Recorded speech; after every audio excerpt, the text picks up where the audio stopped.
Okay, here we go, here we go. Back downstairs. Look at that light on that post at the left. That's reflection. That's reflected light. We saw the same sunshine from upstairs yesterday, Joe, last time. The sun actually is off to the far right. We can't see it. The sun is shining over our head off to the left, reflecting off the Don Quixote building and shining onto that post just in front of me here.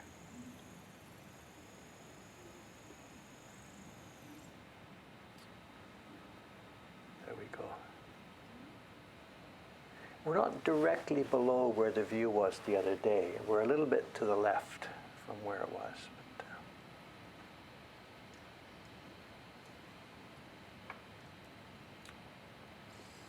there we go. Ah, somebody's noticed. Clean for a while. For a while.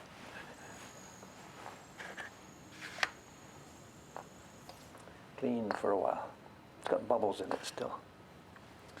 I also sprayed it. I dumped it out, put some gravel in, swirled it all around as much as I could, dumped it out again, sprayed some sanitizer stuff inside, and put some more clean water in, tap water. So we'll see. How long is it going to take to go green again? From tomorrow?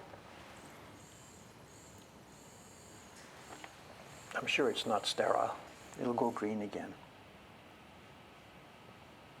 It gets warm, you know. Once you put the bulb on, the bulb is touching the glass, so the water actually gets quite warm every time we use it.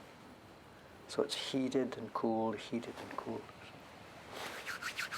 No Sensoji water. No, I didn't do it because of, lockdown and stuff. So I just did it here at the sink. So also, I couldn't really do it over at Sensoji because you got to clean it. I mean, I got to find some gravel, swirl it around, dump it out, put some more in, swirl it around, and I can't really do that over at the temple. It's not such a cool thing to do. So I could have cleaned it first here, then taken it over there and received some, holy water, whatever. But I don't have much of a taste for playing that game.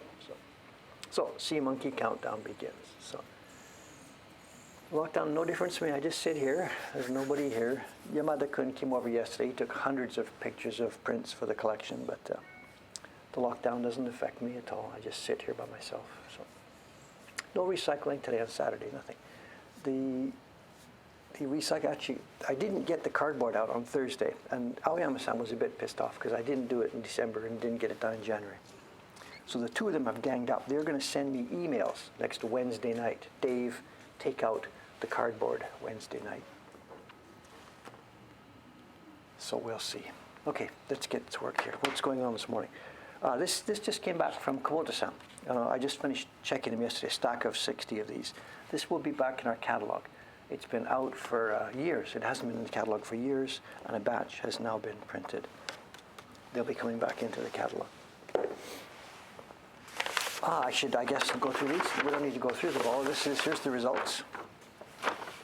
Here's the result. 100 prints. Actually, there isn't 100. I got, out of the stack of 100, I checked them yesterday, checked over. I've got 99 out of the stack. And the reason I didn't get 100 is because, for fun,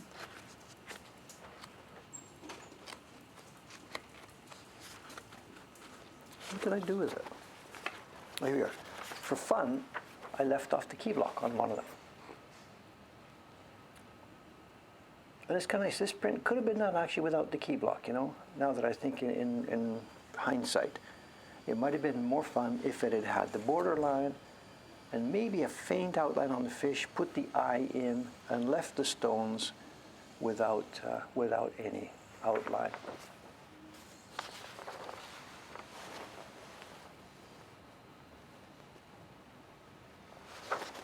Yeah, it could have gone either way.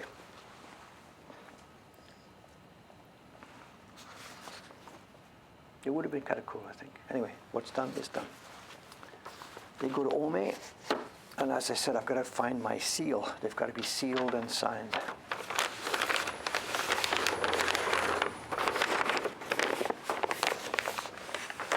This is show and tell.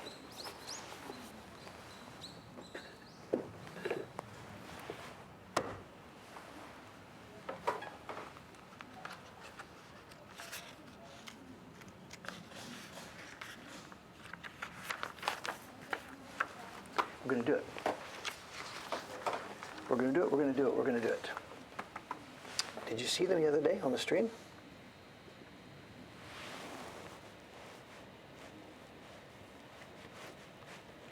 There's a link coming, just a sec.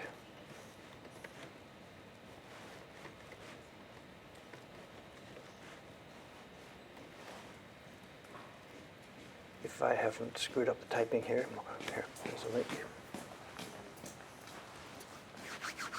Oh, it's cold in here.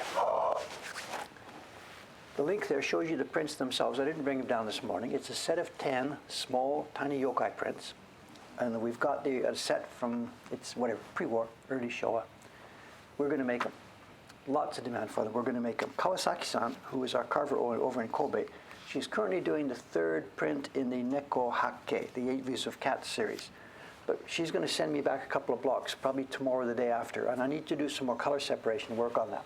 So while I'm doing that color separation work, she needs something to do. So this morning, I am going to get a brand new piece of wood, paste down a double copy of this Hanshita, and she's going to get carving. And we are going to publish these things.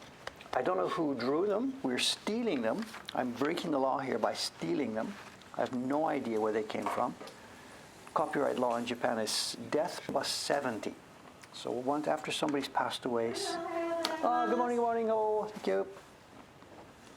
Kami dashite o, mochiron. Ishikawa-san, up she goes. She's doing test printing on the 3rd print in this year's subscription series. Print number 1, the 2nd batch should be arriving here this afternoon. Print number 2, the blocks for it went out to Kubota-san yesterday. And she and Dei-chan have, for the last few days, have been doing test printing on number 3. They will then start their own initial batches of printing on number 3, and the 3rd group will go probably to Shiharu-san. I'm not sure. Never admit that, Dave. Admit what? What have I said wrong? No idea.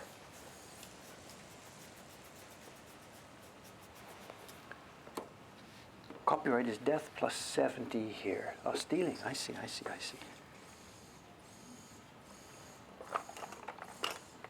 Well, those things were published about 100 years ago, and they were made by a collector's group, and the collector's group would have been mostly old guys, whatever. There's almost no chance that anybody. And if, I mean, we're going to publish these, if, whatever, somebody sees our website, sees them in a YouTube video, writes to me and say, that's my granddad's stuff, you know, what are you going to do about this? I will say, good, come on over, let's talk about this. We'll pay a royalty, we'll do whatever. So when I say I'm stealing them, what's the deal?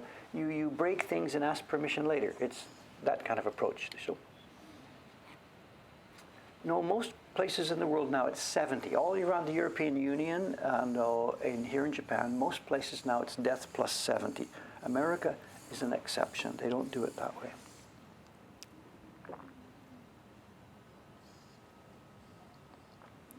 And also there are differences. I know movies, I think, are something a little bit different, and phonograph records and stuff, I think they're only 50. There's different rules for different types of material.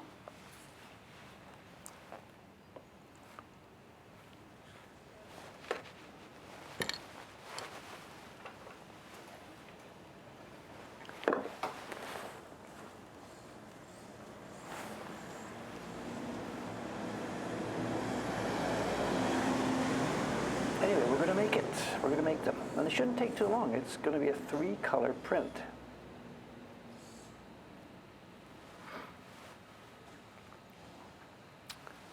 And what we're going to do is I've printed out 2 copies of the tracing. I took the things into Photoshop. I scanned the prints first, of course. Scanned the prints, brought them into Photoshop, make sure we got the same size. And I've arranged them into a piece where they will go on one piece of wood. We're not going to make these little prints 1 by 1 by 1 by 1. No, I'm not going to do them all in one stream because I'm not going to do the work. This is going to be done by our craftsmen. The carving will be done by Kawasaki-san. It would be fun for me. It's too much work for one stream. Give me a break, whatever. Anyway. They're a 3-tone print. The black outlines are a rich black.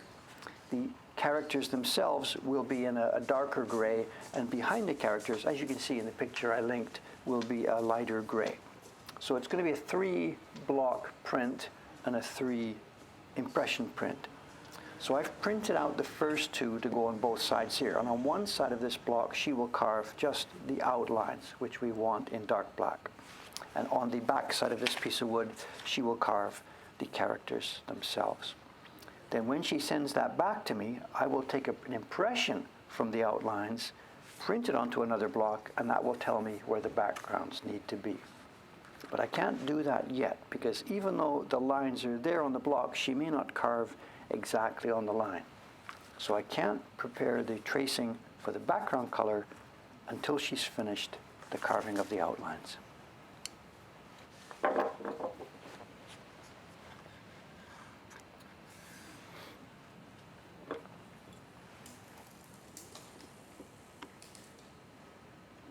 Actually, I thought about keeping it here and doing it myself, but there's two reasons no. It's one, that she does need that work, and second is I've got to get going on the dogs here.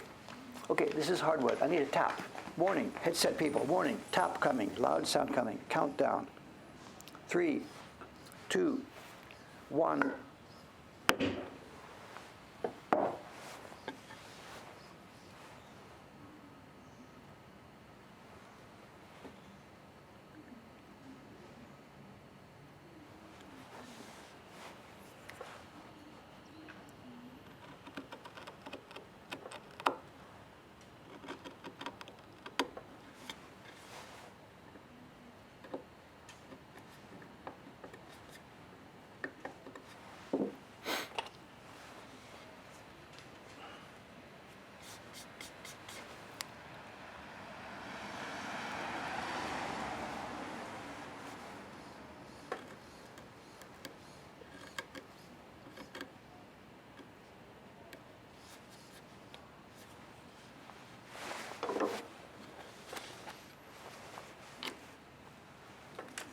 I've got to trim this before I start.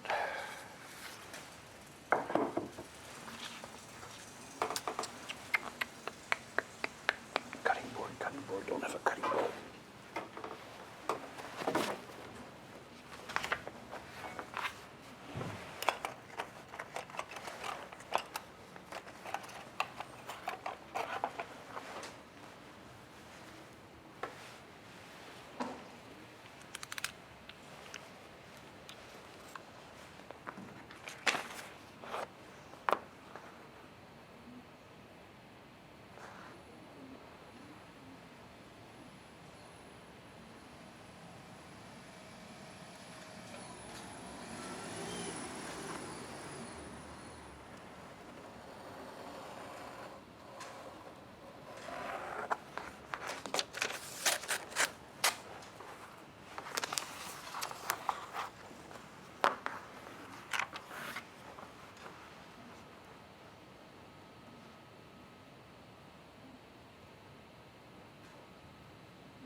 Two ways to handle this thing about pasting these down on the wood, you know. In the old days, they got it ready like this with the registration marks visible.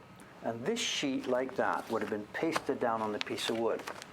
And then the carver, as part of carving the thing, would carve the registration marks depending on where he sees it. You do that once, do it twice, do it 3 times, do it 4 times. I found when I did it that way, it was really difficult to cut the registration mark in perfect place. The width of your knife pushes in, things are a bit different. So these days, I cut the marks first onto the wood, as you just saw. I then trim the paper, because I can trim it really perfectly where I want it to be, and this now goes perfectly in the registration marks. So I do it this way. But the old days, as I said, this would have been pasted down, and the marks then get cut by the carver at the time of carving.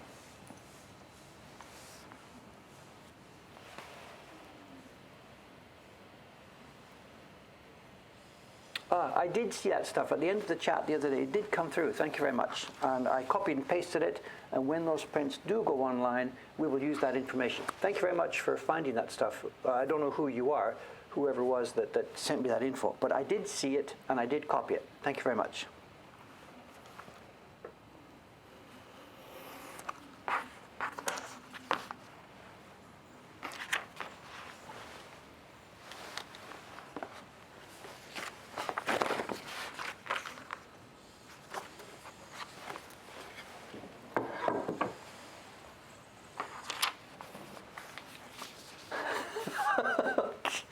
Have I been forgetting? Okay. I don't know who to give the chocolate egg to. I'm sorry. Sorry. Okay. Sorry about that. The stress. It's like a teacher in an elementary school class who has to be sure she's not favoriting one student over another. Sorry about that. Oh my God. Stress.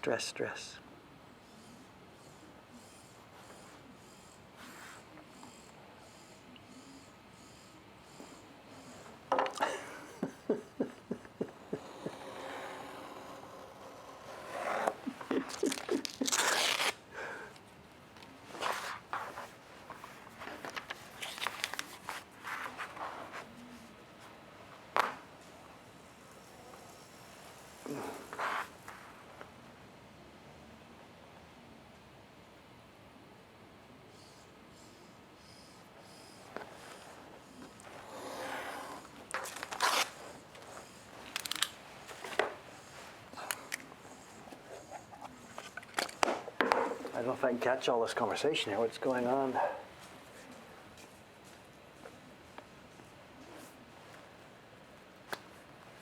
How did I get the idea to start something? I don't see the top of it here.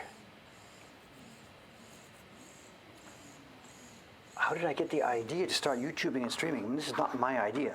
This was the thing. I was very late to the party for both of those things. YouTube was up and running for many years before I started. And I didn't get it. I missed it. Or back in the early days, YouTube wasn't really quite what it is now.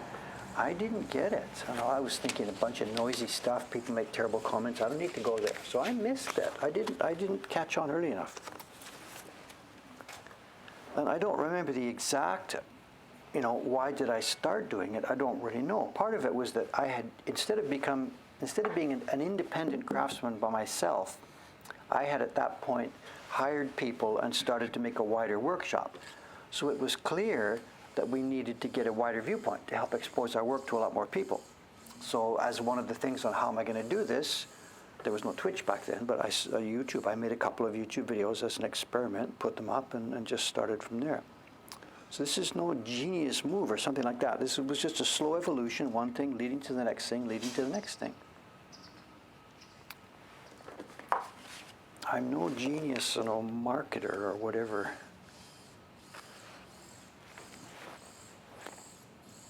And the other part of it is right from the beginning, I've always had fun talking and showing this stuff to people. And it's partly ego maybe, partly marketing, partly just having fun. I don't know. It's just fun to show people and get other people involved with what's going on here. Okay, another tap coming. I've got to do the second side here. I'm going to make a bang. Countdown. Sharps now. So if you've got your headphones on, take them off. 5, 4, 3, 2, 1. Good. Short, sharp. Yeah, so we started, around 2003. John would know better than I, because John was one of the people who was watching it back then. And it's the same thing, I wasn't thinking marketing. Just, I want to have fun showing this stuff, At the root of it, maybe, if you do the psychoanalysis thing, put me on the couch, tell me about your mother. Maybe it's all just ego, I'm look how good I am, look how special I am, watch me. I don't know. I'm just having fun. I don't know.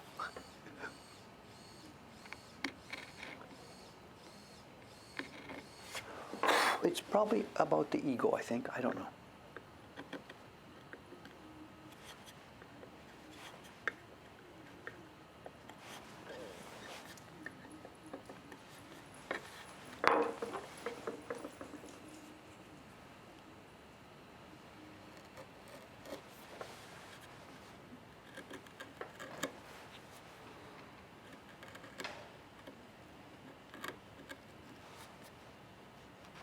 This is a crispy piece of wood. I think she's going to have fun with this. You'll notice also it's too wide. We stole this from the Cats series wood pile. Okay, we're going to do this twice, once on each side. The block is now ready for pasting. It's going to go down. Oops, no it's not.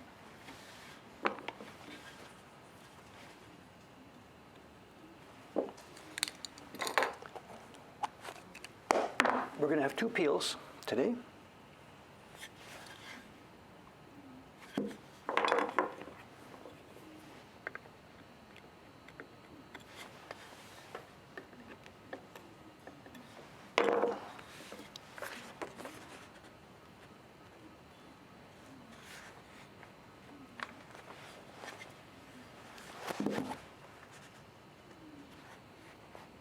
Good. Okay, let's do this. I'm going to do it twice.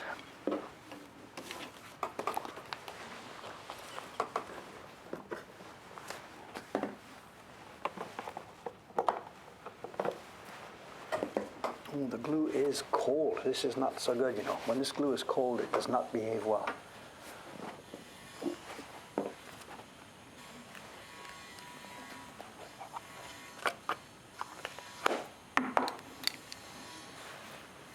Okay.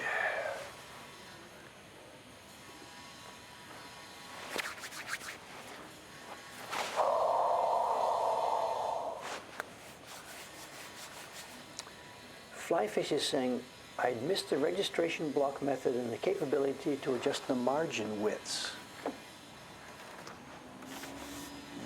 I don't understand the connection. I could have made this any shape I wanted. When I'm preparing my hunch sheet, that's when the margin gets decided. The distance between the printed line and the edge of your paper. If you want a wider margin, instead of doing it like this, you put your paper, you know, I could do it here, same thing, cut my thing. If I was pasting it down here, then the prints would have a wide margin. I'm not quite sure what the connection is there.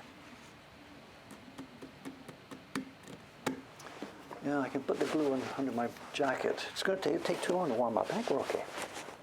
Anyway, the block is so cold anyway.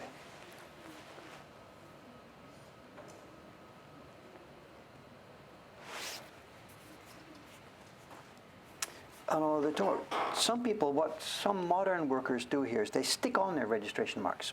They've got the piece of wood here, they're going to carve it. They get a piece of thick cardboard or something, and they stick on the registration marks in the corner. Then when they're printing, the paper goes in and they rub and rub and rub. The downside there, as Karen is talking about, the baron can strike those corners. Now if you get a wide margin and the corners are well out of your way, you can rub and get away with it. But in our tradition, most of the things we make, there isn't a wide margin. And if we had raised registration marks, you couldn't do that. The baron would just simply, everything would get destroyed. Do I use computers to figure out how to separate the color layers of a drawing for printing? Normally, no, we don't need that because we're working with flat colors. But having said that, the print I just showed you a few minutes ago, I did this, of course, in Photoshop. Absolutely. I took a photograph, edited the photograph, moved some rocks, did this, pasted the fish in place, did this and that. And then from the photograph, I did the color separations completely. So yes, for a print like this though, I used Photoshop simply to put the layout, get them all. I cloned the outlines so that they would all be the same. I used Photoshop to help organize my work, but I didn't need Photoshop brain power for this. I'm just laying things out with Photoshop.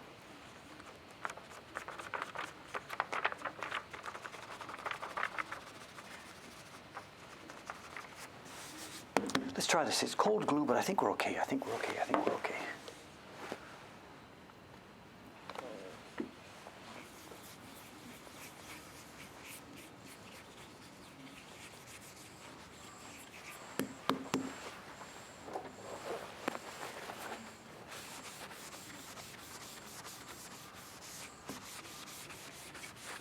What could go wrong? What's the worst that could happen?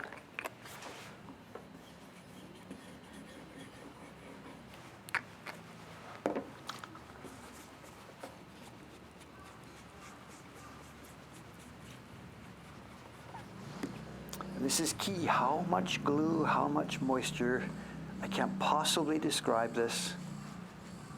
I think somebody posted in the chat the other day that they had tried this and it was a mess, and I don't know the details, but how much? Too much glue, and the thing will slide around after you're pasting it down.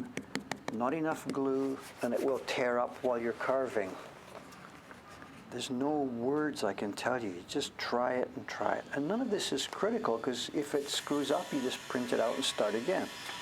If you've got your masterpiece of drawing and you've only got one copy and you paste it down and screw it up, yeah, you've lost your drawing. But these days, we've got copy machines. You can double it, duplicate it.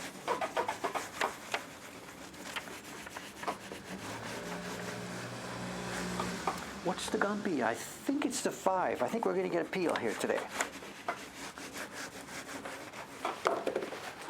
I think it's the 5mm Gumby. Let's get the backing sheet out of the way.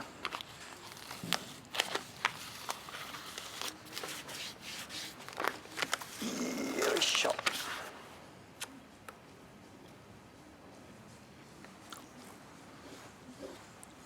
Backing sheet doesn't want to come up. Too much spray coming.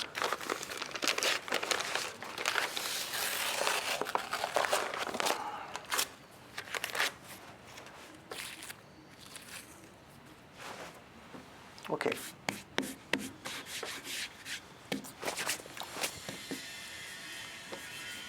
It's already started to peel, so let's just grab what we've started with here and do that.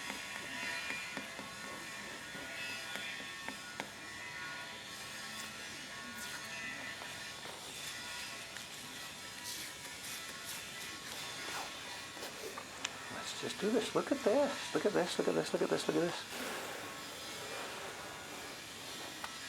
Kaboom. Kaboom. Kaboom.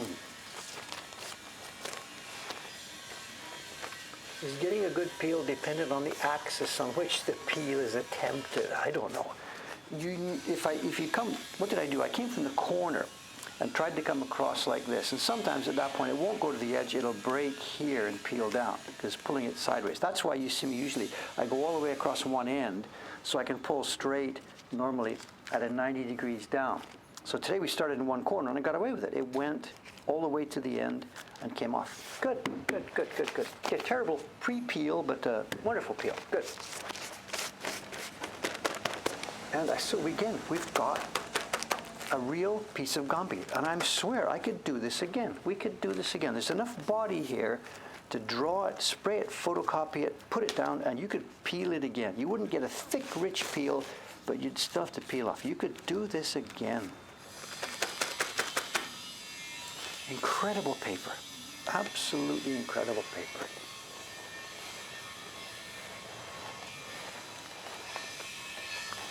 Someone's asking, how do I know that there were only 10 of these Yokai prints? I don't. There won't be 11. 8 was common, 10 was common, 12 was common, 18, 24, 36. I've got a set of 24 Sano upstairs, set of 36, 55 Tokaido. I don't know that there was only 10, but sets of 10 were really, really, really common. The bag that we got the other day had many complete sets in it, so I'm just gonna fly with it. Number 4, but John, yes, seasonal stuff. Quite frequently, seasonal stuff came in 4. So there's this fear of the number 4, but there is also the factor that number 4 is very common for seasonal things. So yes, there are sets of 4. There's lots of them. And we showed you, did I show you the set of 4? That carver's pictures, 4 illustrations of a carver.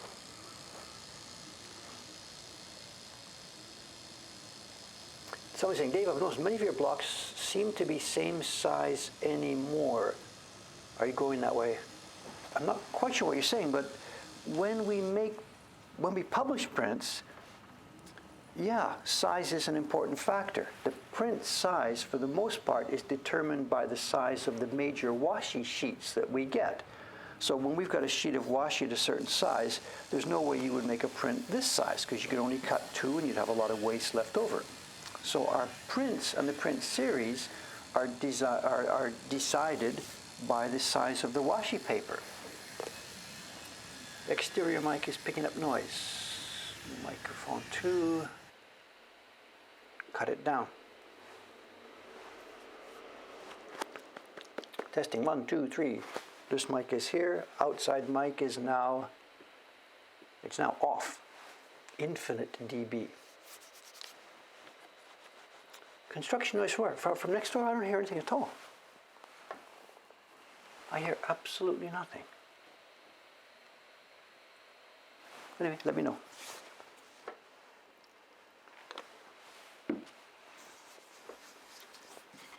So the print sizes, or the sets of the prints, are decided by the washi size, and then of course we make blocks to match the prints we're going to make.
Okay, it didn't tear up by itself, so I've got to start one here.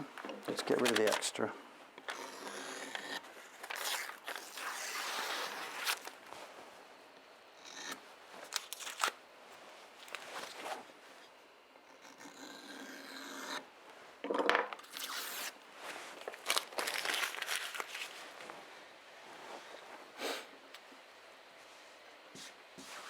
So this didn't pull up by itself. As I peeled the last one, when I peeled the backing sheet off, it pulled some of the gumpy with it because the spray glue must have been a bit strong.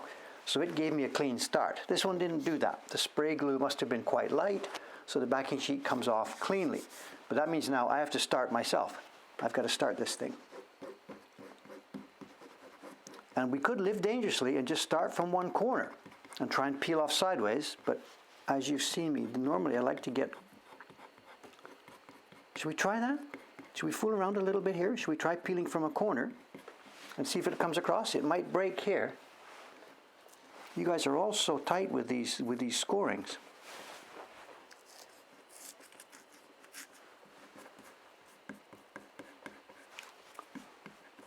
Let's fool around a little bit.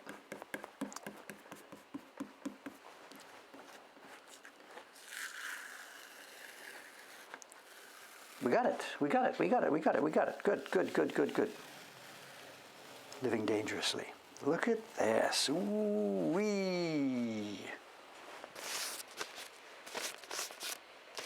Hoping you'd use the pre-used hunch stick. We should try this. I keep talking about this. I should actually do this as a test for next time to show. The problem is, of course, though, because the corner gets smashed up, I can't use the same full area again. Should we do a test or something? Should I do this? Cut a piece off here, paste it down, spray it down, and just for fun, for a trial? Let's do that. Let's do that.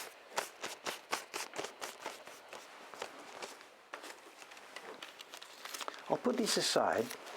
Later this afternoon, I'll have some fun with this. I'll prepare a new... Let's just have some fun with this. Okay, good. All right, there we go. Now, I am not going to carve these myself. This goes to Kawasaki-san for carving, our young carver in Kobe. And she'll be doing it in the background. Her main job right now is the next print in the 8 Views of Cats series. So this is not going to happen right now this week. This is going to go to her today, and she's going to work on it in the empty spaces of her time on another job. So you guys can forget this happened now, and a couple of months from now, Cameron will make an announcement on Instagram. It's ready. So leave that. Just forget about it. Forget you've ever seen this now for a couple of months.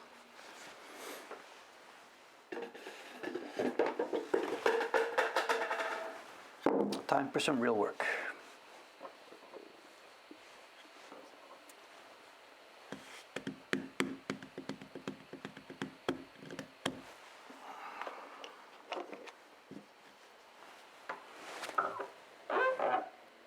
How many prints? What are you asking me? How many prints?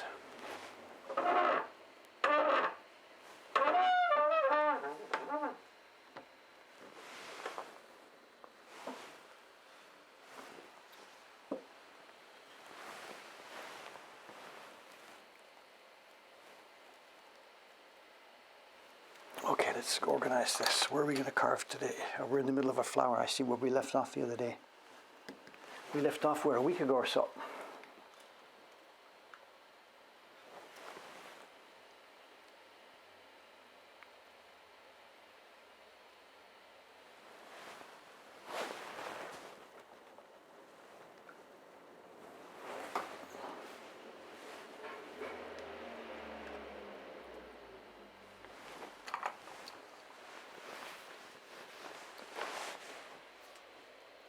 How many copies of the Yokai prints? We're just going to print them.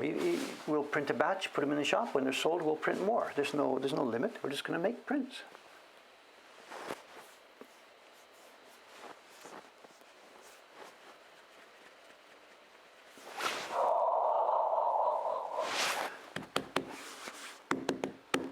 Okay, how's our time? 8:37. Good. Remind me at around 9:15. We have a very, very, very nice show and tell today. But until then, let's now get some work done. Knife is still good. We're okay to go. We may need to sharpen partway along today, but at the moment, it's good to go. Okay, let me get some work done. Time to rub hands. It's cold in here. It's what's colder too is when the block's freezing. The temperature here is like 0, and the block, of course, is freezing. So you put your hands on it, get your knife on, and within seconds, your hands are all iced up, you know.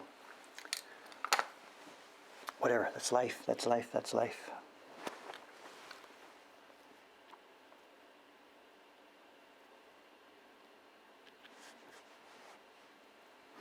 It has been a while. It's been a week or so since we did some of these.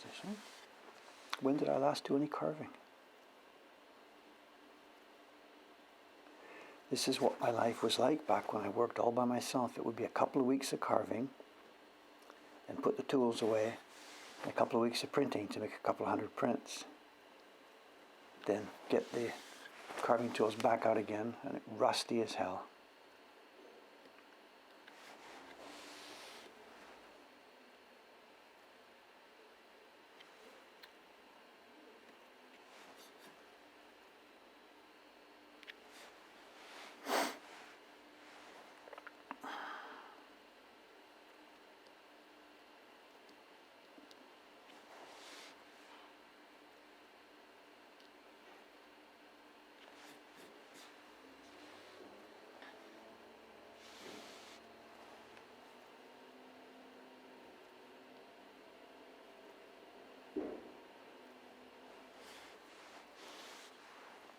The other thing about the Yokai prints, the ones you just saw me, the set of 10 small prints, they're going to be obviously printed in one sheet. We don't print 10 little prints one by one. And in the old days then, what happened was the sheets were then chopped. They were cut up into 10 small prints and distributed to the groups, the collectors' groups.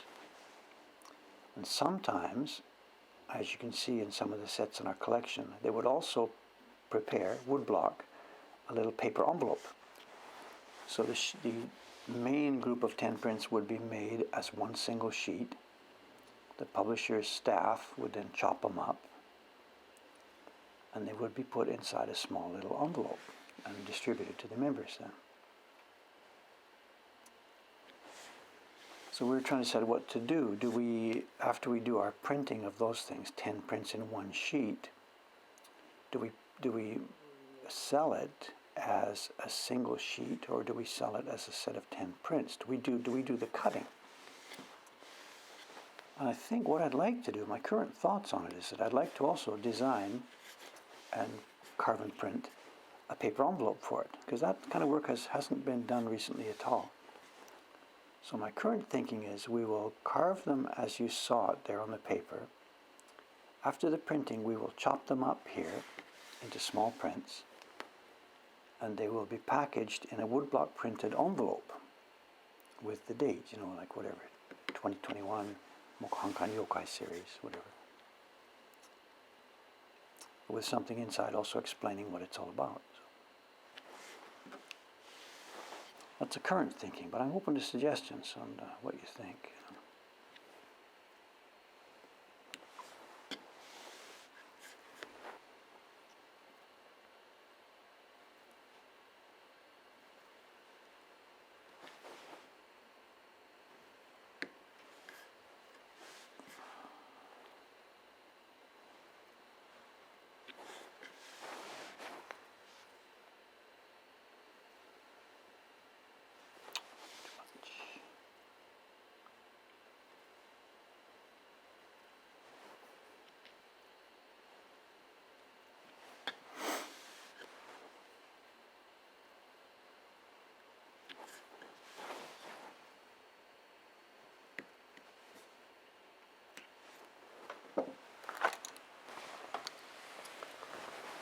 Will zoom closer and still focus? I don't know. Maybe so. Let's try.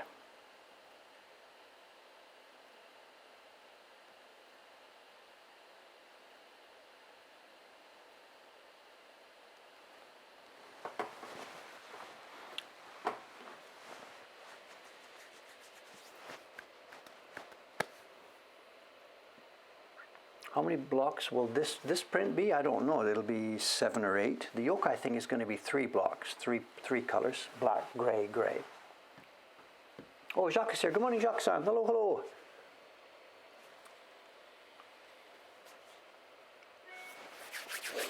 Don't see you often. You're going to bed, of course. Timing is not so good. Sorry.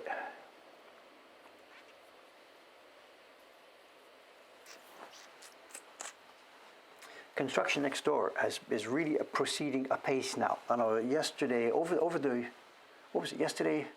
last 2 days, fleets of trucks came. Yesterday and the day before, they had fleets of trucks, 1, 2, 3 trucks, one out, one in, one in. They brought in all the restaurant equipment, and it's all brand new, shiny aluminum, stainless steel fridges and gas stoves and stuff like this. They brought in unit after unit after unit. I have no idea, 10, 12 massive pieces, ranges, long tables, storage units, fridges. They have spent an absolute fortune. That's been going on the last couple of days. And then also I got a visit yesterday from a guy from the gas company. He brought a sheet of paper and he said, we'd like to alert all the neighbors that there's going to be some gas construction here one night. He told me like Monday night or Tuesday night or something. I forget when it's going to happen. And this is trouble, and there's trouble coming, because to do all the cooking next door, they're going to use gas. And I guess the gas line that's in there is not adequate. So the gas company is going to come up and dig up some of the street here. And it's not clear yet what part is going to be dug up, because they don't even know themselves where the lines are. So they're going to dig around and find some gas lines, put a new one into this shop next door, and then cover it up. And we know it's exactly what's going to happen. They're going to dig it up one evening, and they're going to throw away the floor tiles, the granite tiles. And Dave is not going to sit by and watch this happen. Dave is going to make some noise. And this might be happening like at 2 o'clock in the morning.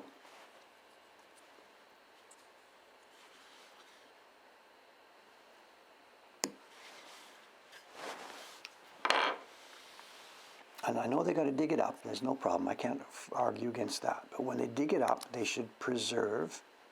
Don't smash the tiles. Dig up the tiles. Set them aside so that they can be put back when it's all done.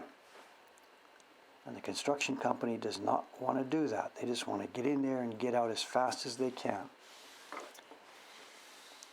And the idea of preserving and setting aside the tiles, to them, it's a no-brainer for 2 or 3 reasons. It's troublesome for them to do that. It also reduces the amount of future jobs in the community. Because later on, some months down the line, when the new job of repairing and putting in the newly sourced tiles comes up, they're going to be bidding on that job. So by smashing the current tiles, they are creating future work for themselves. By preserving the tiles, they're cutting out the chance of getting future work. But considering I'm one of the guys who will have to pay for the refresh of this thing, so there may be some interesting conversations happening the night the gas construction starts. We'll see how it goes.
Yeah, I mean, before this starts next week, this notice came out. So what I will be doing actually today, I didn't have a chance to do it yesterday, but today I'm going to stroll around to some of the shops here, and I'm going to talk to the guy in the whale restaurant across the street.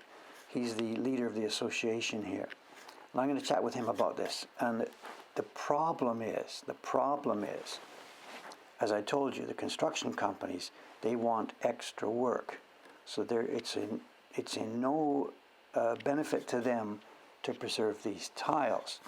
But he across the street, the leader of our association here, he's an old-timer here, he's the Don of the street, and he also not just has to keep me happy and all these people in line, he has to keep those guys happy too. So it's not like that he's in on this, but if I go and chat with him about it, he'll just say, my guess is he will just say, look, that's the way it is, whatever. These tiles have lasted for 12 years, bit by bit, here and there. And he'll point out that down the end of the street, there's already one group that's gone, so we have to start thinking about replacing those. So he'll probably say, it's okay, it's good timing, it's all happening together. This second group is going to get broken at the same time. So we'll be able to replace them all at the same time, So the idea of him having money to disperse and spend around town is not all that much of a negative. I don't know, there's lots of back currents here that I just don't know about and don't see. Especially when the construction companies and the semi-gangsters get involved. There's so much I don't see here.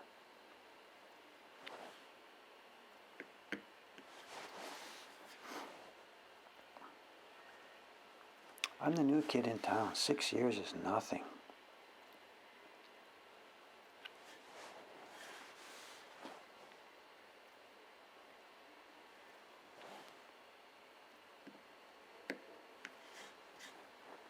The most cynical viewpoint about it is that the leader here, the Don, he doesn't care because he might just be, the money might be just going round and round, They muck up the tiles now. A year from now is a new contract for tile replacement. He chooses the company that gets the tiles replaced, and they slide him back some money. I don't know how this works, We'll see. It'll be interesting to see his reaction. When I talk to him about this, he'll say, no, it's okay, don't worry, we'll fix it. And then we know what's happening. So...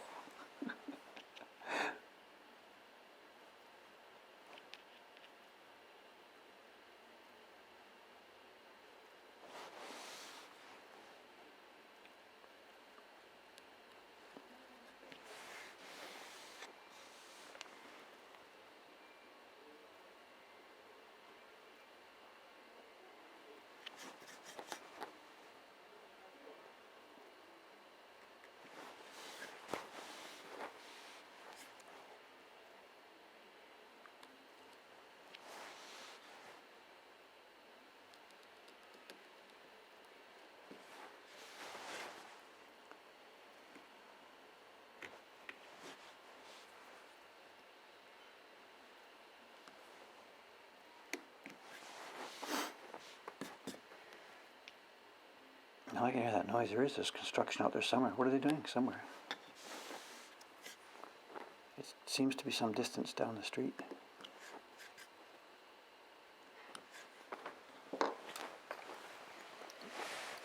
I can't see.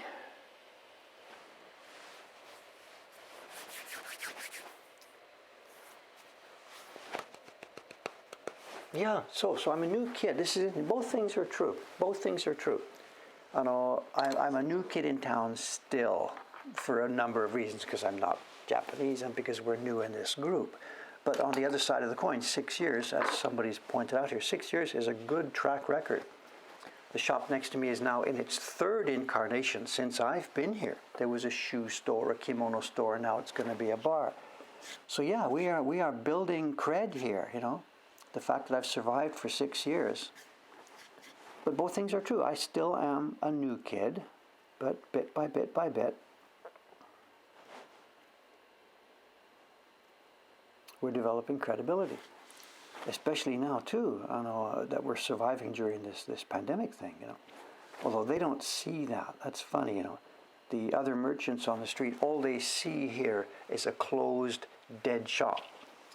They don't know that we're actually flourishing in the background. They just see a closed, cold, dead shop. And when we meet outside and they say, "How you doing?" I'm just saying, "Well, whatever. Oh, it's cold times these days. We're just going to try and hold on until it's all over," you know. I don't sit here bragging about the fact that we're selling 1 billion prints a day, you know, whatever it is we're doing, you know. So they don't see that actually. So there might be, you know, out there thinking, well, how much longer can that guy hold on, you know. I don't know.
How's our time? We okay still? Yeah.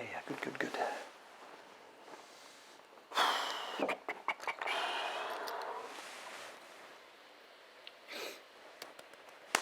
Dave, as the owner of many of your prints.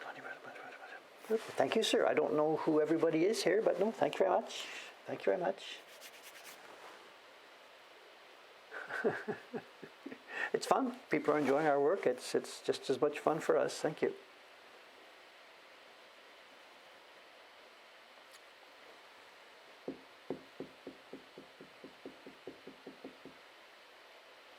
More questions? I don't know.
Oh, my mother's here. Good morning, Mom. Tried to call you yesterday. No answer. Didn't manage to connect.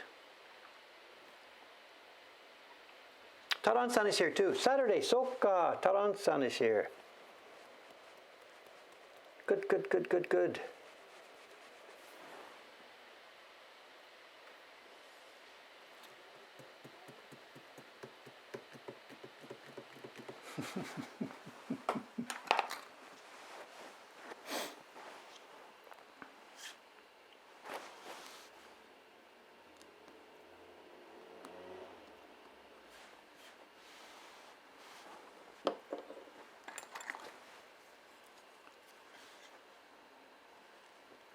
Wrong way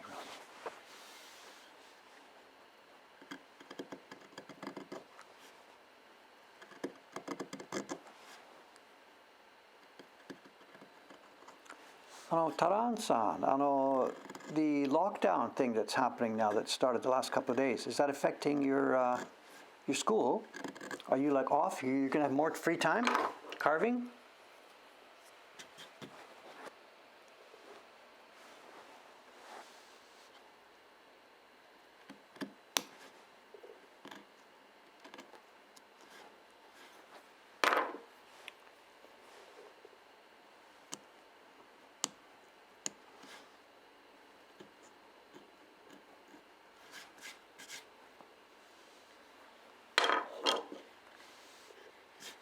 Okay, where should we go next? That's done.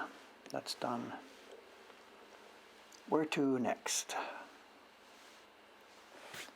Silly way to do this, but whatever. Anyway, so let's head for this flower. Here we go.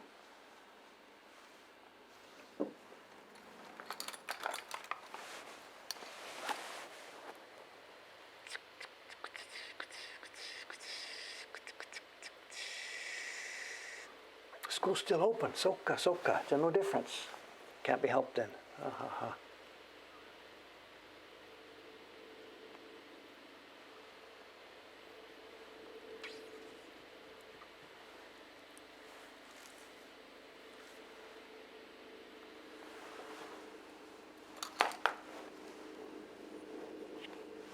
Some of the news, it's a bit misleading, They talk about Japan, it's now there's lockdown and state of emergency and stuff like this.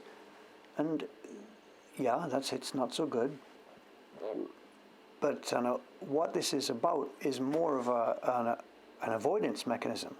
They see what's happening in Britain and America, and Japan really, really doesn't want to get to that point. So yeah, there's going to be a lockdown. Semi-lockdown, nothing like as strong as it is in Britain. But the idea is to try and avoid getting into the situation that they are in, because at the moment it's still actually not so bad here in Japan. I mean, if a doctor hears me say that, he'll be angry, because of course they're not having fun in the hospitals. But the deaths and stuff, they're still extremely low here in Japan. I'm not minimizing this thing, it's terrible, but just to hear that there's a lockdown, you might think it's the same as Britain. It's not. There's not much happening here at all still.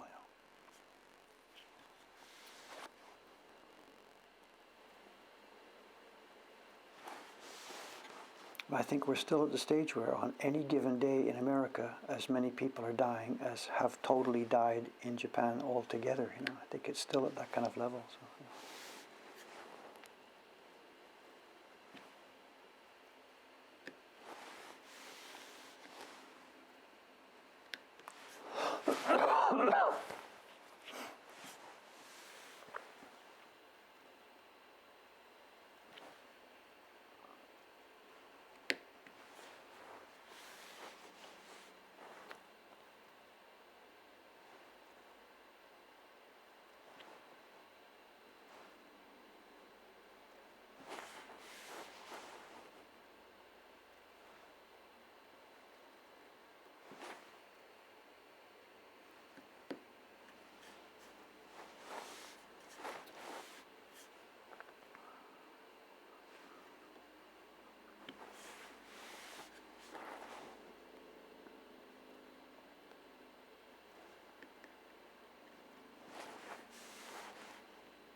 I see my mother is here. I know I tried to call you yesterday, Mom, to Skype and see what's going on. I know I was going to ask, what's the deal on the vaccine? I know, are you in line for getting this soon, or are you a priority? Or have you heard about this? What's the deal, Anna, with you on vaccinations?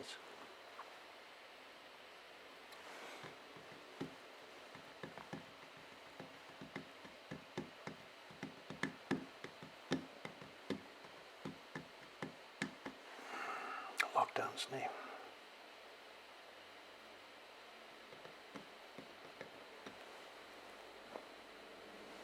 You've heard nothing about it, Soka. I presume what, but you're in the hospital, you're at the hospital for checkups now and then, so I guess they'll be letting you know, presumably, right? Or do you have to hunt this out yourself, or are they going to let you know? Here in Japan, the deal is I just have to wait. Our local health center in Ome will be sending postcards to all the people in the city when their turn comes. I'm not top of the list, of course. I'm going to be quite some ways down the list. I'm only 70. But for me, I don't have to worry about what to do. I just sit and wait. And at some point, when there's enough supply and when they've gone through the priorities and got down to me, I will get a postcard in my mailbox saying, show up at your health center Thursday, 2 o'clock in the afternoon, whatever, and, get your vaccine. And if you can't make it, please phone and let us know and we'll make a different appointment. So I just have to wait.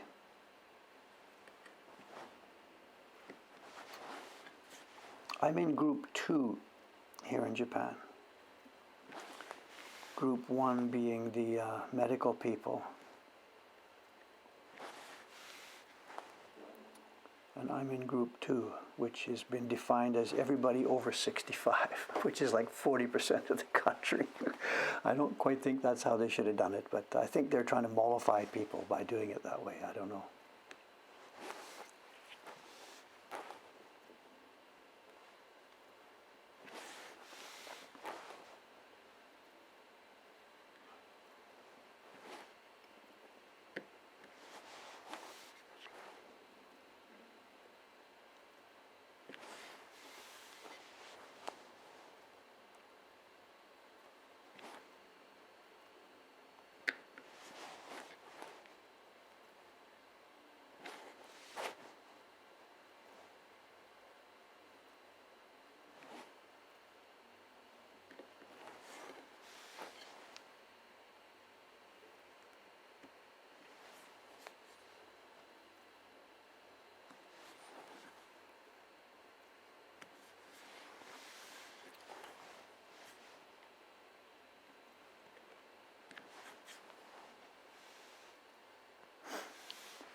Both ways, it's bad on this. This thing splits up both ways.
What's the time? 9:12. Oh, okay. Give me one more minute here and then we'll switch to a show and tell. We have a good, beautiful, interesting show and tell today.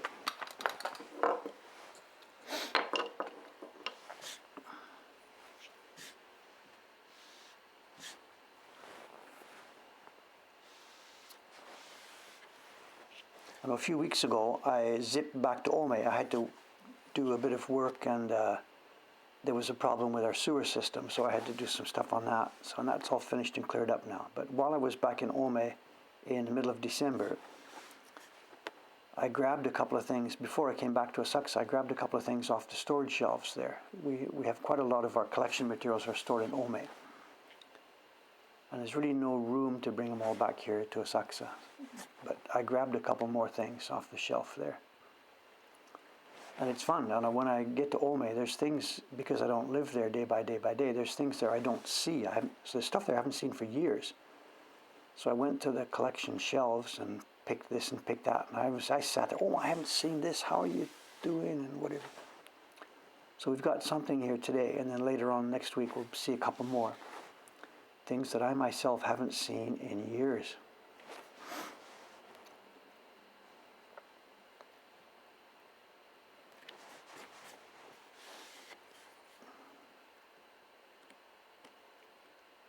There's also, I know I meant to chat about this a bit, I know there's been a few auctions in the past few days over on Yahoo Auctions for some match label stuff.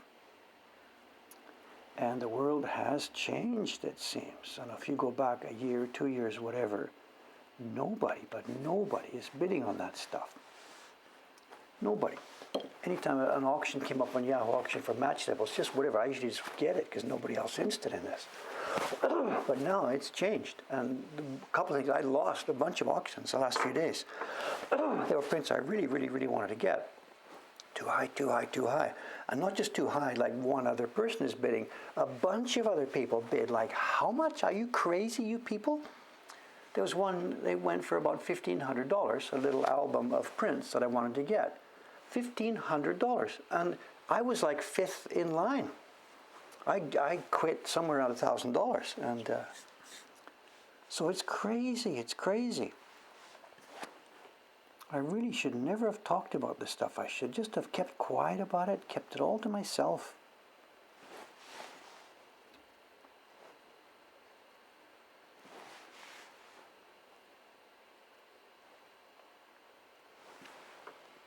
Anyway, it's 9:15, isn't it? Okay, hi. Mr. Big Mouth here talks about this stuff, and now everybody wants them, and the prices just go crazy.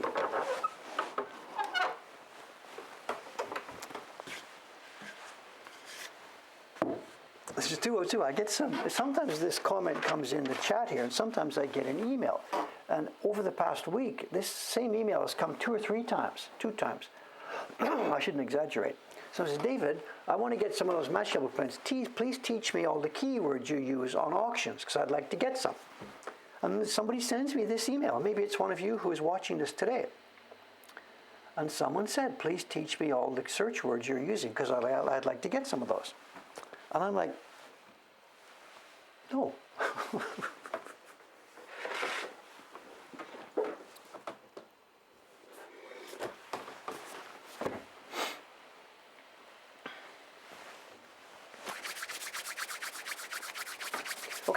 Okay. What we have here is one half of a two-part album. We have part one of what was a two-part album. I should have been more careful. I should have figured out what this says. I learned it a long time ago. I can't remember what it is. It's a poetic title to the album here. I don't remember what it says. I'm sorry. It's a poetic title to the album. Let's skip to the back page first before we look at this, just so we can get some data here. This is Showa 11. It's October the 15th of Showa 11. This was published. And it was published by the Uchida art printing company. Uchida Bijutsu Sho, and another one I can't read. This is in Kyoto. In the first half of the 20th century, there were two major companies. Actually, they still exist. There were two major print publishing companies down in Kyoto. They had their roots in doing ukiyo-e reproductions, moved into tourist stuff, and they also did a huge amount of business in publishing, not for tourists, but in publishing books related to, what can I say, design. You've probably got companies now in America or London or whatever that publish books for the design world, for people who are interested in graphic design or fabric design or this or that. The books these companies published back in the Taisho and early Showa era were design books. And what we're going to see today is a book that there's no plot, there's no story, it's not a collection of even pictures. How can I describe this? Let's just have a look at a couple of them there, and maybe you'll see what I'm trying to talk about as we look at a few of them. And you can see rather than me try and explain. It's got a poetic calligraphy to start it off by the designer, whose name I cannot read. And then here we are. This is the first spread.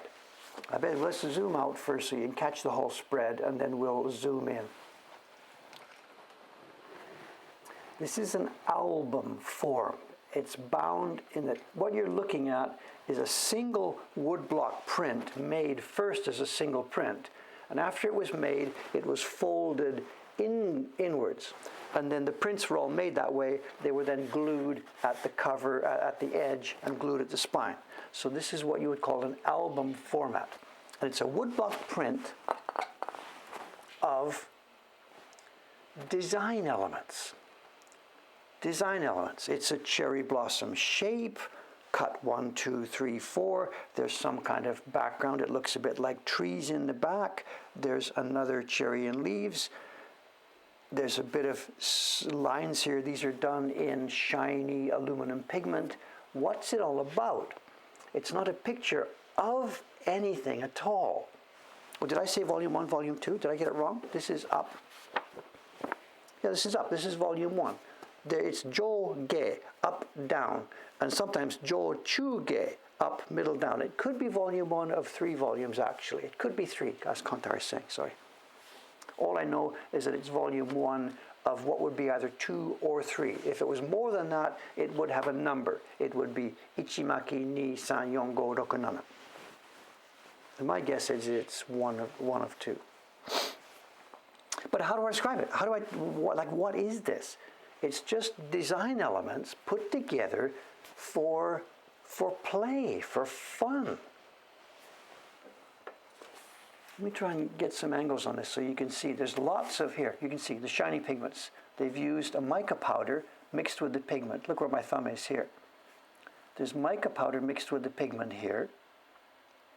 And it's a very, very rich, luscious, thick, beautiful, thick.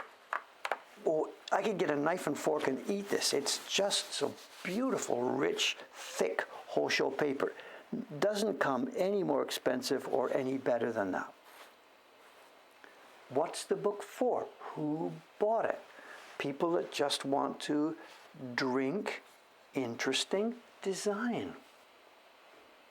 There's no point to it beyond beautiful play with beautiful textures and beautiful design elements. Do you see what's happening there? There's a butterfly thing printed on top of this, which is darker here and lighter here. But when you move the light,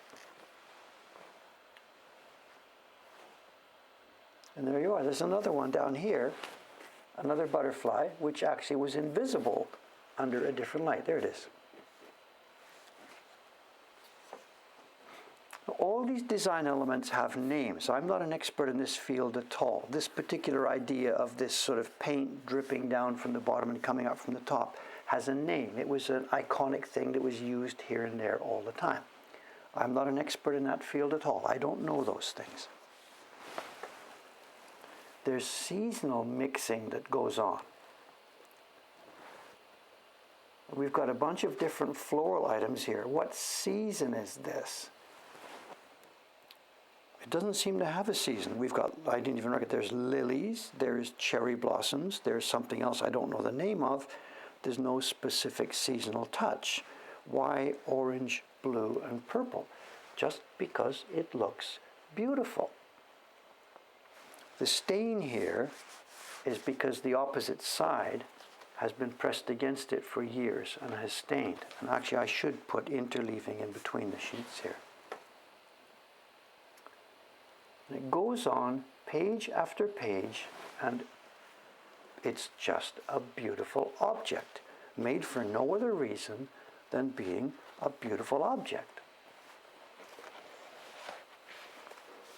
This paper is really soft. Now, design elements, there's a sheet here with a design element, and then the design element comes in and out. So this sumi nagashi, ink on top of water, is the background, but no, it's not just the background, it becomes the design itself, and it moves into this print. Look at this, it moves into this one in a different way. The guy's just playing. Recognize this one, somebody?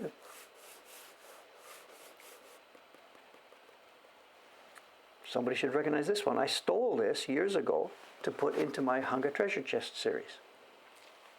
I wish I could give you some sense of how the paper's thick. You see the line at the top here? If I zoom in, let me try and find a place here. So there's a line at the top, and it runs around every sheet of paper, and it's just simply an embossed straight line.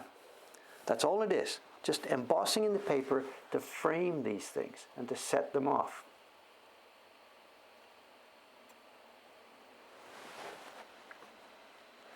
Well, it's not an artist's portfolio. It was a published book.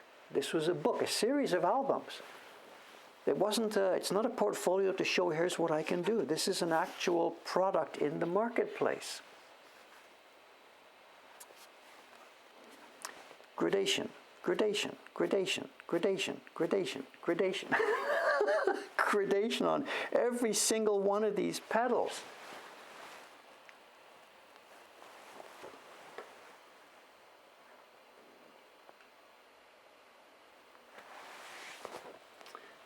That's it. As I'm saying, I keep using the same expression. It's just play. It's playing with graphic design. This goes on top. Let's put it underneath. Let's do this. I don't know. Maybe there's more to it that I'm not seeing here. All I can get is that it's just a book of design elements thrown together for the pleasure of enjoying woodblock prints on beautiful, rich paper, and the gradations, the money it must have cost them to make this thing. Look at this one. I could not count how many gradations are in this print. Even that's gradated dark to light.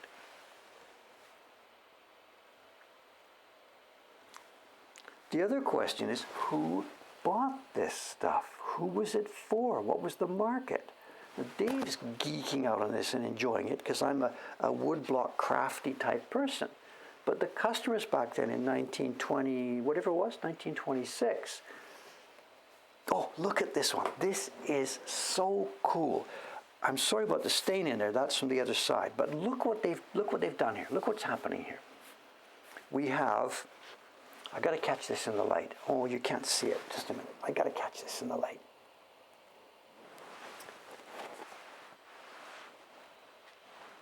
Okay, do you see what we're getting at? There's an embossed pattern in the paper here of circles going round and round and round. No, it's going to make it worse. No, it makes it worse.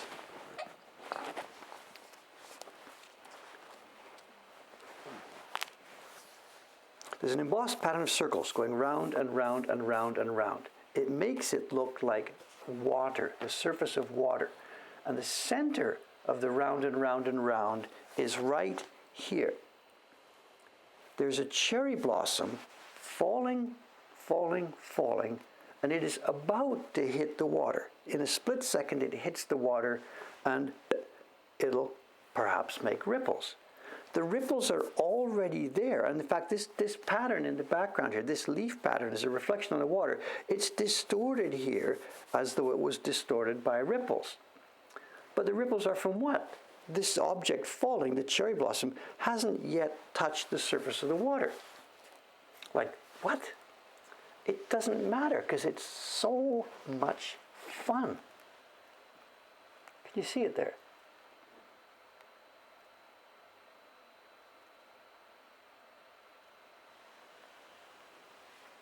So the previous blossom or pebble fell exactly at that spot. Give me a break. It's just fooling around. It's just playing around with design elements. Look at this. Can we see this one? What may look dark to you, actually from where I am, this is silver stripes, and this one is gold stripes.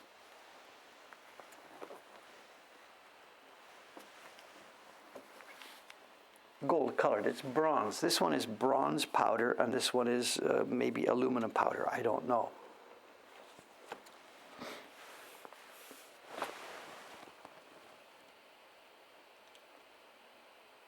It just keeps going. Every page has something else. This is done again.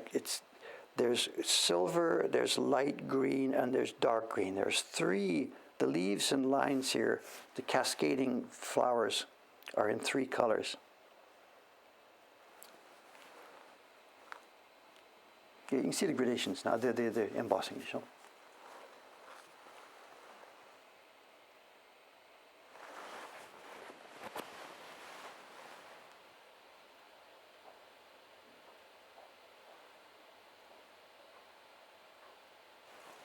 The red to pink, I don't know. That's a good printer, one brush, I think. I think he's got one brush with light pink pigment and he puts a dab of red at the top. I'm not quite sure. This is Kyoto. There's lots of opaque. That pink is white mixed with red. We're not even halfway through this thing yet.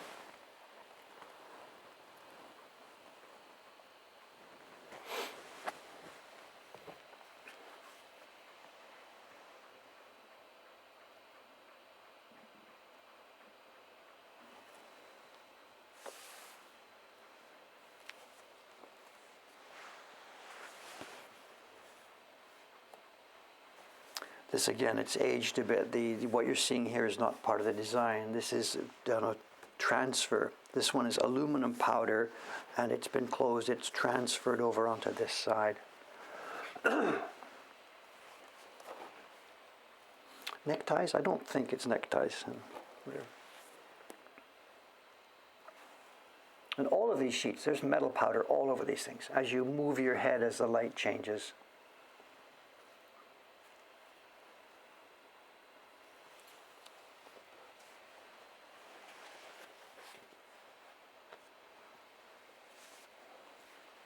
Again, it looks like empty paper up here. It is not empty paper. It's embossed.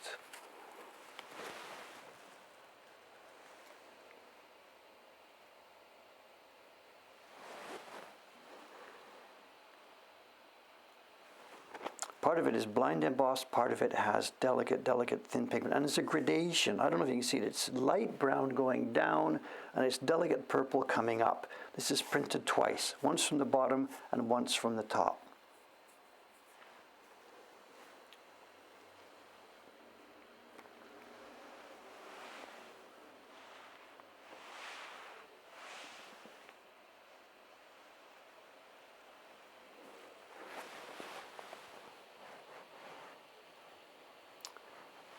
Again, the book is made with woodblocks, but I don't think it's sold as woodblock prints. The person who is buying it, I think, would not be a woodblock print collector. It would be for more general interest, artists in general or people who are interested in design. I don't think it was woodblock print. It's made by woodblock printmaking. Something has been left in the middle here. This is a stain, and something that would give rust or something has been left in the middle for many years.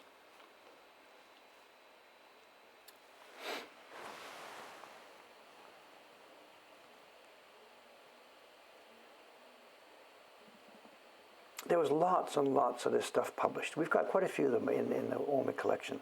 There was tons of these things, stuff published.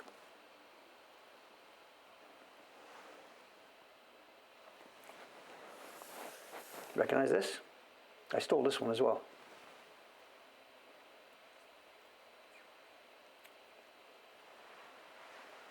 Maybe later we'll steal this one. Who knows? I don't know.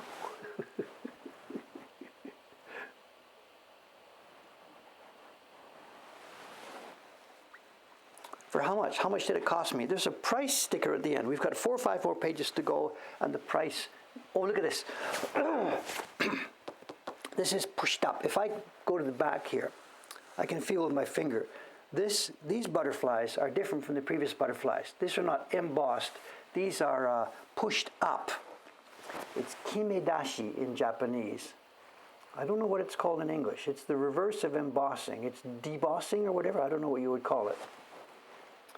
But I can't show you the back side because it's all glued together. But if we saw the back side of this, we would see a negative space on the back.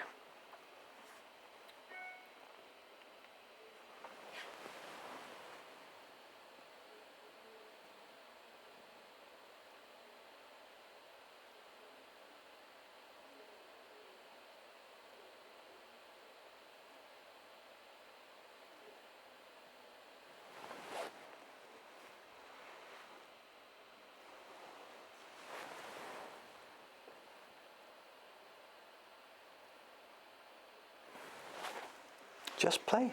Just play, play, play, play, play. Looks like gray until we move it in the light. It's silver. It's aluminum printed over a gray background. And some of this, actually some of this I think is a bit too gaudy. I think for my personal taste, they've got a bit too much shiny stuff here, but whatever.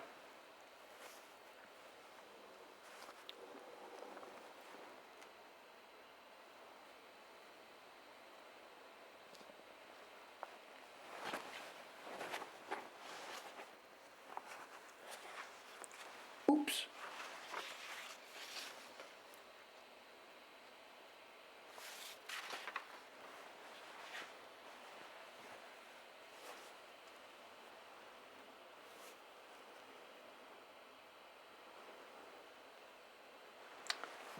Too late, I've already stolen it. This also went in the same thing. I can't remember the exact angle I did it. I took this one also for the Hunger Treasure Chest. What year was this done? What year? We've already talked about this, I don't remember. It says Showa 11. Showa 11. 1920 something.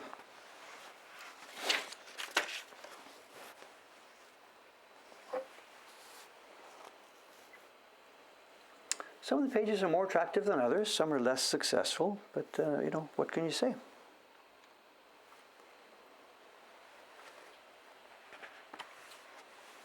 (1936), not 26. Okay, sorry, 1936. Thank you.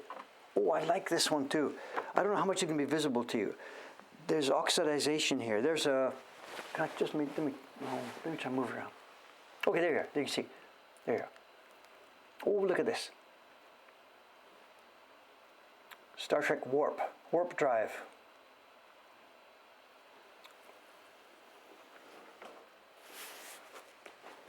Stolen. So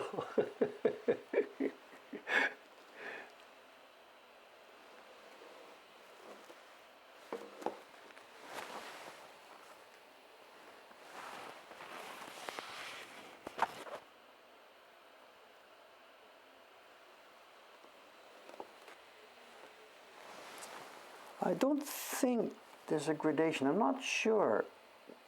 I suspect what we're seeing here is oxidization around the edge. When the book is closed, there's sort of more oxygen available or whatever to touch at the edge of the thing. So I think what we're seeing here is not a gradation, but I think that's oxidization. I'm not sure.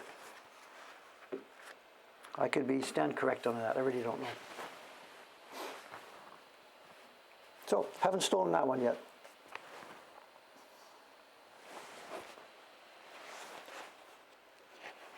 This must be the last page. And it's books. They're riffing on the idea of books. These are book covers, books flying open. And again, kind of too much with the shiny stuff, I think. Woo, look at this, I'm all shiny. I wish they wouldn't have done that, but whatever. Maybe in 1936 this was a big deal.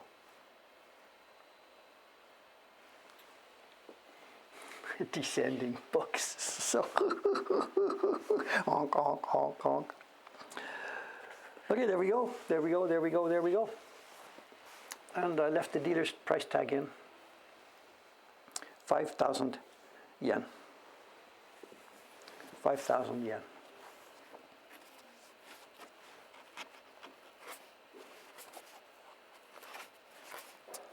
$5,000 yen.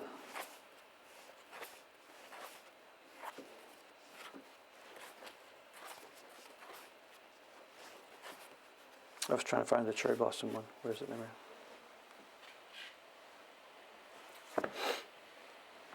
5,000 yen, a total steal. It should be against the law.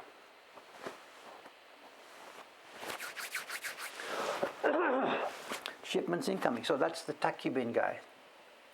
I don't know if I've got something. Post office is supposed to be bringing some prints here this morning. Okay, there we go. There we go. There we go. Good, good, good. So we got a few different things done today.